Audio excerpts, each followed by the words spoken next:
Bonjour à tous. Donc cette semaine, je vais vous présenter un petit peu l'évolution que j'ai pu faire avec l'aide de mon stagiaire et de mon père dans la semaine sur tout le chantier d'irrigation. Et tout de suite, on va commencer par aller semer les bouts de champs, les places de silos de betteraves et les bouts où il y a les bouches d'irrigation, les conduites. Voilà. Allez, à tout de suite.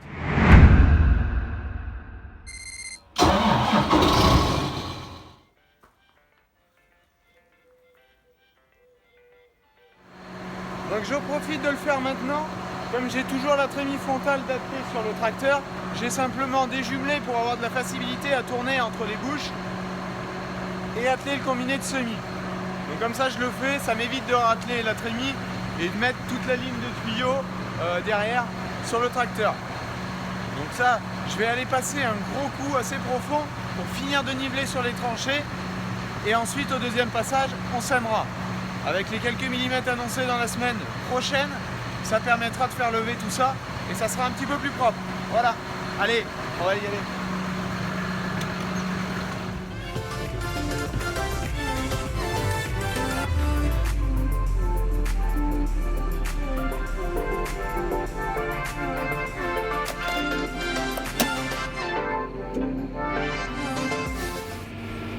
Donc là, le but de l'opération, comme vous le voyez devant moi, il y a des repousses.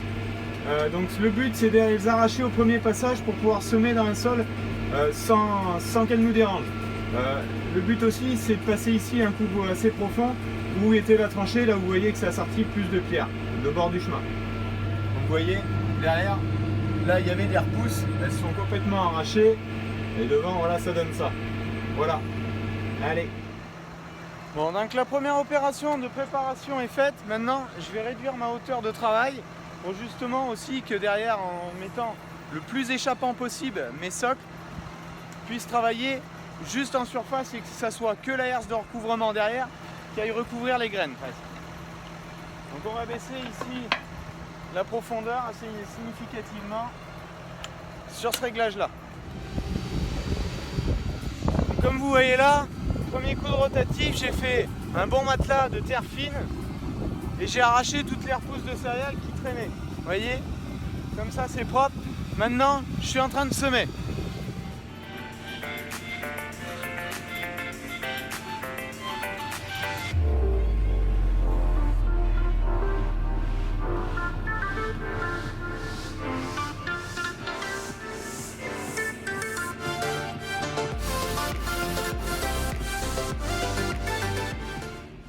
Donc voilà, ça c'est terminé, comme vous voyez ici le résultat, terre fine, si ça fait quelques millimètres, la sécurité sera là pour faire lever cette bande de jachère fleurie.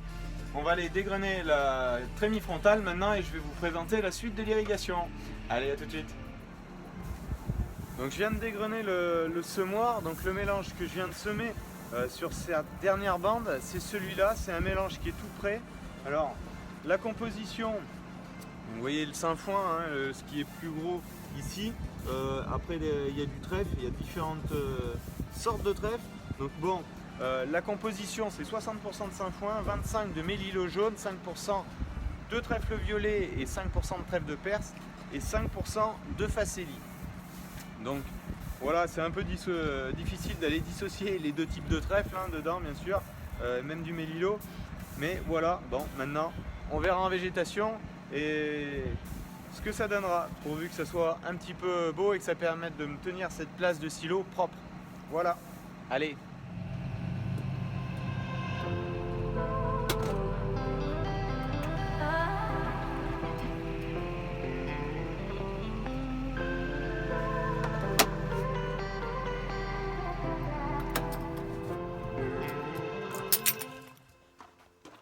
Donc sur les choses qui ont avancé, bon si mon stagiaire a fait une petite échelle pour monter, pour aller verrouiller la potence de lavage en haut. Donc ça, elle est peinte, il n'y a plus qu'à la fixer maintenant, il n'y en a pas pour longtemps. Donc ensuite, je vais vous mettre un timelapse de la descente des pompes dans les forages. Donc en gros, là vous allez, la dernière qui n'est pas descendue, la plus petite, qui va descendre avec un tuyau souple, mais les autres, donc vous allez voir une photo tout de suite, donc qui est beaucoup plus grosse et qui sont maintenues par ces tuyaux, ces barres de 6 mètres. Donc une à 18 mètres de profond et l'autre à 30 mètres. Donc j'irai vous faire voir sur les forages avec les cabanes mises en place comment ça fait. Ça c'est la dernière qui reste à monter, mais elle par contre elle est avec un tuyau souple. Mais c'est ce même principe de pompe immergée. Donc voilà, ça a été fait. Donc ça nous a pris un petit peu de temps parce qu'il a fallu déplacer la pelle, mais vous allez le voir sur le timelapse. Dans la pelle, le télescopique avec la nacelle, et on était 3 pour le faire, et on n'était pas trop de 3.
Ensuite, montage en blanc un petit peu des pièces qu'il va avoir à souder avec les brides pour, donc ici, les 2 forages principaux.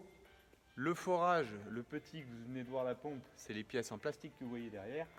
Et toute cette rangée là, ici, c'est les pièces pour la sortie de la grosse pompe qui a été mise en place sur la station. Donc, comme vous voyez, c'est des cônes, donc il faut souder ici, il faut souder là. Ici, il y a des clapets en tiers-tour sur la grosse pompe pour pas que la pression revienne du réseau si on débranche à un endroit. Et idem ici sur les forages. Donc là, il manque encore des pièces. Donc c'était pour faire l'inventaire un peu de tout ce qu'il y avait à recommander pour être opérationnel, pour faire ça dans la semaine qui vient ou la semaine suivante. Sachant que j'ai les derniers apports d'azote à faire sur les blés aussi dans la semaine. Donc il y a encore pas mal de boulot. Mais je vais essayer d'avancer ça aussi au maximum. Allez, je vais vous faire voir à la station un petit peu l'avancée.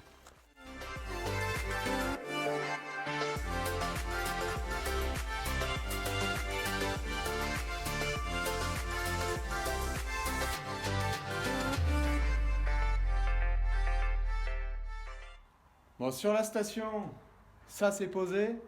Le coffret principal, il reste à poser le coffret de dérivation cuivre alu. Et ici, la pompe est en place sur son support. J'ai percé, je l'ai posé en place. Et ce que je vous ai voir tout à l'heure, les raccords, donc c'est une partie qui vient d'ici et qui vient plonger avec une crépine dans la cuve, ici tampon. Et l'autre partie en sortie qui part de là, traverse le bardage pour aller juste ici dans le réseau. Donc c'est toutes ces parties-là, et c'est ici qu'on va vanner, avoir le clapet en tiers-tour et le compteur. Donc ça sera tout ici à l'intérieur. Donc voilà, maintenant je vais vous faire voir sur les forages, vous les voyez peut-être pas, ils sont juste derrière l'autoroute ici. Je vais mettre un coup de voiture et vous montrer le travail qui a été fait sur ces 2 petits sites-là. Ce que je vous disais, l'échelle qu'a réalisé mon stagiaire, elle vient se fixer ici sur le carré, pour descendre par terre bien sûr, et pour venir tourner la manivelle qui se trouve juste en haut pour la potence de remplissage d'eau, pour permettre de la mettre sur le côté et la verrouiller. Donc on a fait ça, on a monté aussi les tuyaux sur les cuves, donc elles vont être opérationnelles justement maintenant. On va pouvoir s'en servir si on a des besoins sur des sites excentrés. Voilà.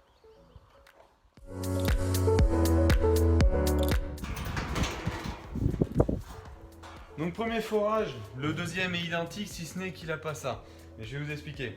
Donc ici, c'est le premier forage où il y a la dérivation, où arrive le câble 4x120 alu et on dérive. Donc ici, avec une liaison pareille cuivre alu pour sortir ensuite en 4x4 ici pour alimenter ce premier forage et une dérivation pour le second.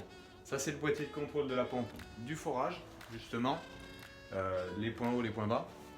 Donc ça c'est les tubes que vous avez vus au domaine, donc de 6 mètres, ici il y en a 5, ce forage là il fait 30 mètres, la pompe est posée à 30 mètres de profond, et le suivant que vous voyez juste ici, qui est à 18 mètres de profondeur. Donc ça c'est des forages qui vont débiter, celui-là à un peu moins de 20 mètres cubes et l'autre plutôt 25 à peu près.